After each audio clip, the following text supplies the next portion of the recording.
大家好，我是法山，一名律師，也是一名写作者。去年11月，不是许多汽车厂商都推出了自己的 MPV 吗？講真啊，彼時在他們鋪天蓋地的宣傳下，我還是比較蠢蠢欲動。一方面呢，隨着律所的較快發展，單位用車需求變大，加上呢，我想節省自己的開車時間，所以我隱隱覺得自己其實可以考慮買一輛 MPV。但另一方面呢，作為金牛座，我腦海中的另一個小人呢，又在告訴自己，或許呢，這是被消費主義洗腦。這些需求呢，都是我在鋪天蓋地的宣傳下，為了想買一輛 MPV 所找的借口。天人交戰，我就很頭疼。於是呢，基於自省的目的，我就發了一條博文，強調呢自己是在被消費主義攻擊大腦。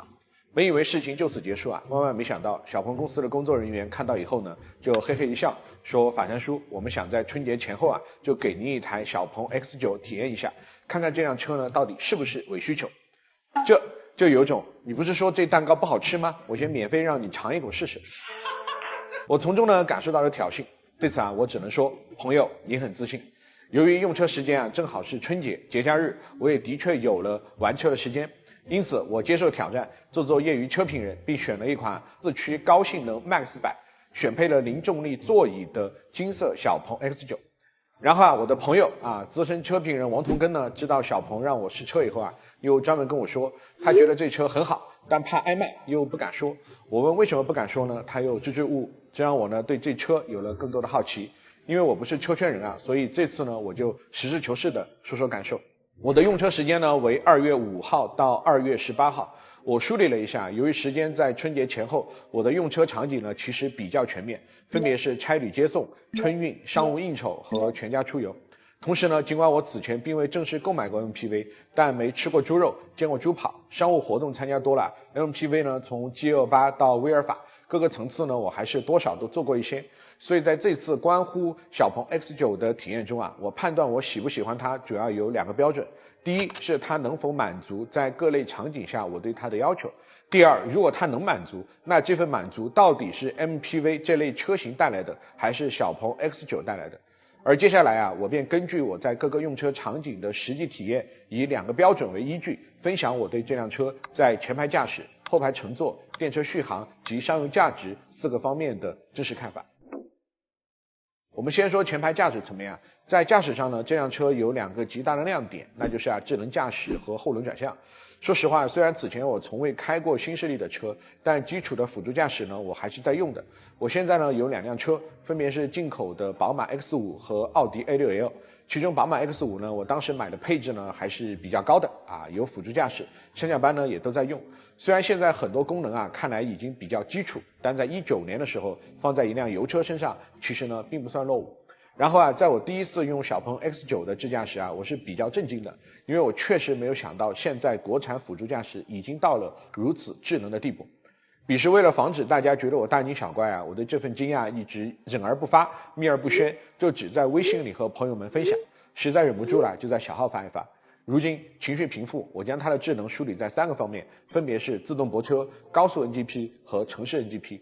對此我的評價是啊，小鵬 X9 呢在自動泊車上絕對是老司機，在高速 NGP 上堪稱老司機，在城市 NGP 上依舊可用，不過呢尚有優化的空間。首先在自動泊車方面啊，小鵬 X9 的技術水平和實際體驗的確很好。用車時間內啊，我基本就沒有自己手動停過車。停車呢主要有2種场景，停車场停車和靠邊停车。當你進入地下停車場以後啊，電腦會自動識別可停的停車位，你看到藍色方塊以後呢，踩剎車，按屏幕中的泊車按鈕，它便會自動把車停進去。在靠邊停車的时候啊，當你車速降下來，系統呢判斷你在找車位，會在屏幕上彈出我要泊車的彈框，你點擊後呢，它便會開始幫你識別車位。當你看到藍框時點泊車，它一個側方位呢就縮進去了。這對新手司機尤其是不擅長側方位停車的司機來說很實用。而且對於一款車長將近5.3米的車來說你解決了它的停車問題，便解決了一小半它不好開的顧慮。唯一美中不足的就是在自動泊車的時候，你自己也要判斷車位大小是否完全合適。倒不是怕撞車或者停不進去 ，X9 識別能進去的，它就肯定能進去。你要考慮的是自己出不出得來。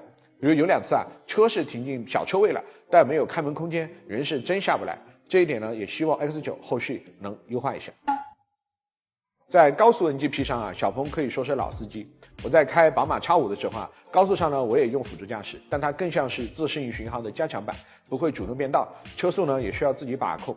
而小鵬 X9 的高速 NGP 啊，可以自動變道，會識別道路限速並做出調整，同時呢對道路上的大車、超車也有一些功能上的感應。過年啊，我在高速上開了2個往返，分別是成都往返老家以及成都市區往返黃龍溪。開啟高速 NGP 以後啊，雖然一開始比較膽戰心驚，但在對駕駛權邊界進行磨合以後啊，我全程基本就沒有人工接管，都是他自己在開。尤其是從老家返蓉的時候啊，春運、高速、堵啊，懂得都懂，3個半小時的車程呢，堵成了6個小時。這個時候啊 ，NGP 會省下你很多的精力，特別是在擁堵路段跟車的時候，你看着旁邊的堵友啊，一腳剎車，一腳油門，而自己悠哉悠哉，是能獲得科技進步帶來的快感的。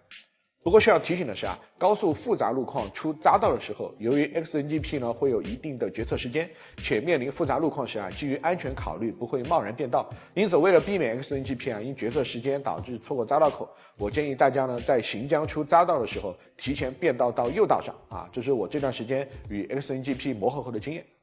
然後啊，我還有一個建議，就我認為啊 XNGP 在高速自駕過程中啊，還是需要增加安全提示。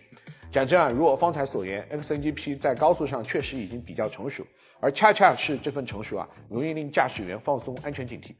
這是什麼意思呢？意思就是啊，當你開 X9 上高速，當你度過了對智駕的信任適應期以後，你其實會有一種有司機在幫你開車的感覺，真的就這麼成熟。然後呢，如果你有司機在幫你開車，作為老闆，你會做什麼呢？你可能會玩手機、看電視，甚至打盹。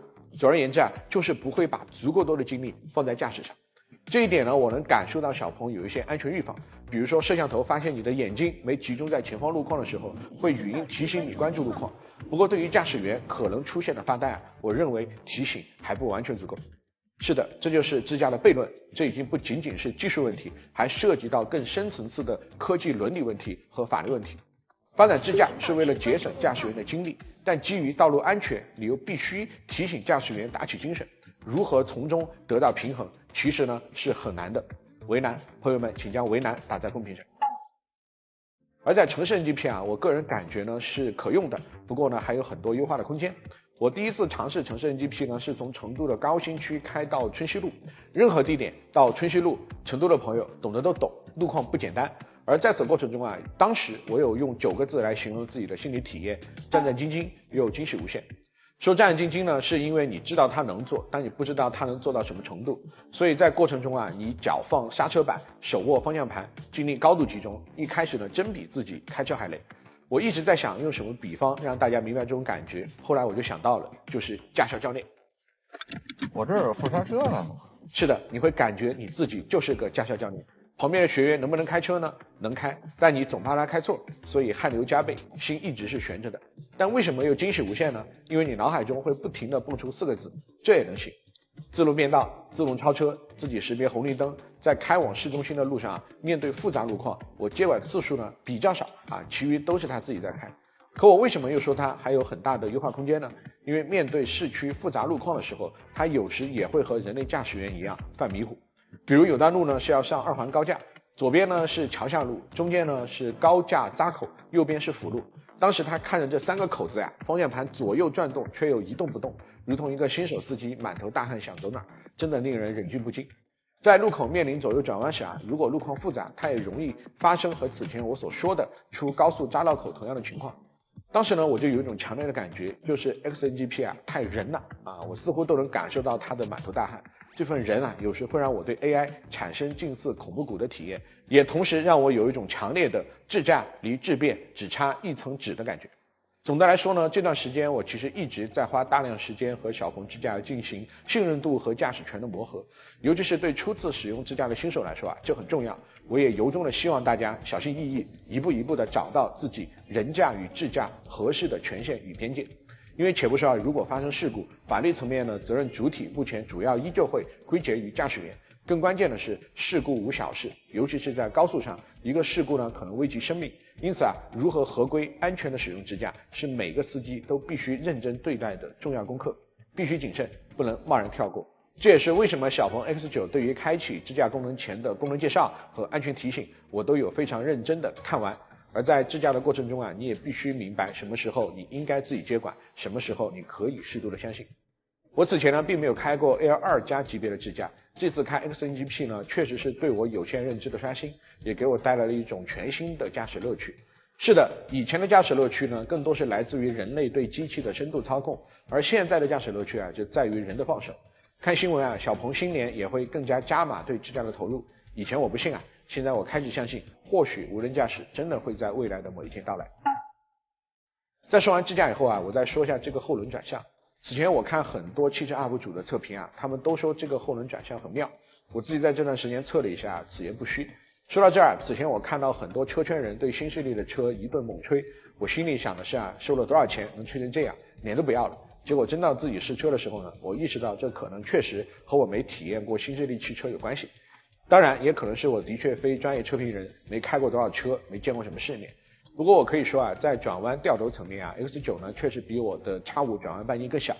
這麼說呢，並不是說 X9 就比 X5 好開，但具體的 MPV 上，它的好開程度呢，確實是超出預期的。這次過年啊，我高速、鄉村小道各種場景下的擁堵路段都開了個遍。總體而言啊，除了你在會車的時候會明顯感受到它着實不小以外，它方向盤調教的比較輕，轉彎掉頭呢也好掉，停車難又讓自動泊車幫你解決了。你確實不太會覺得這個大車開着有太大的難度。不過你要說在駕駛層面有什麼令我不習慣，有兩點。第一呢是這輛車沒有苔蘚，在習慣苔蘚以後啊，沒開苔蘚的車呢，我個人容易在不知不覺中超速。第二是這輛車轉彎燈撥桿調教啊還有優化的空間。首先是比較軟不脆啊，我不習慣。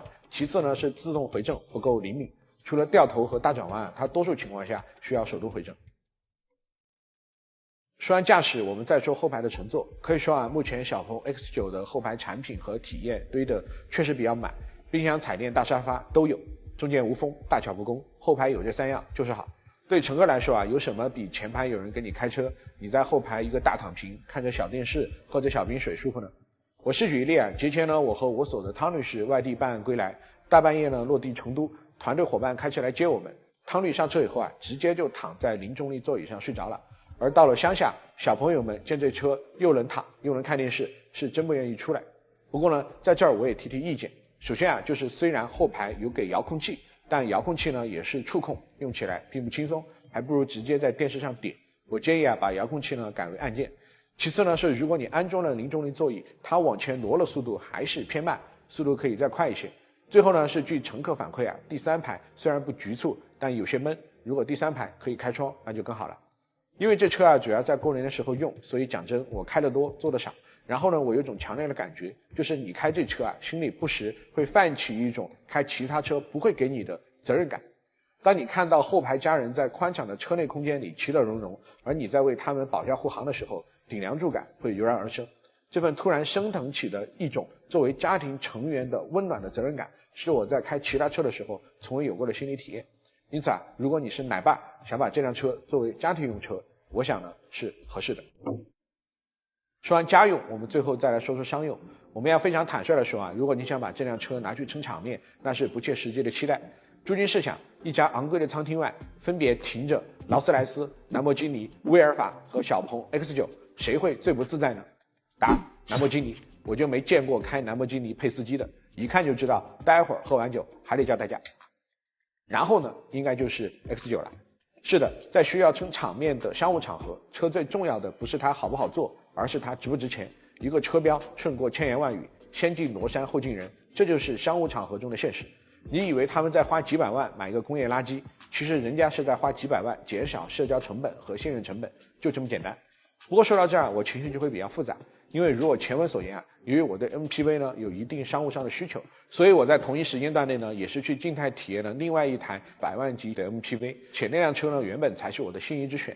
但靜態體驗以後呢，實事求是的說，無論在科技體驗、乘坐舒適度，當然還有具體的配置上，該車除了音響效果確實比 X9 好以外，其餘在靜態體驗上，我個人的初步感覺和 X9 比呢還是有差距，這就難辦了。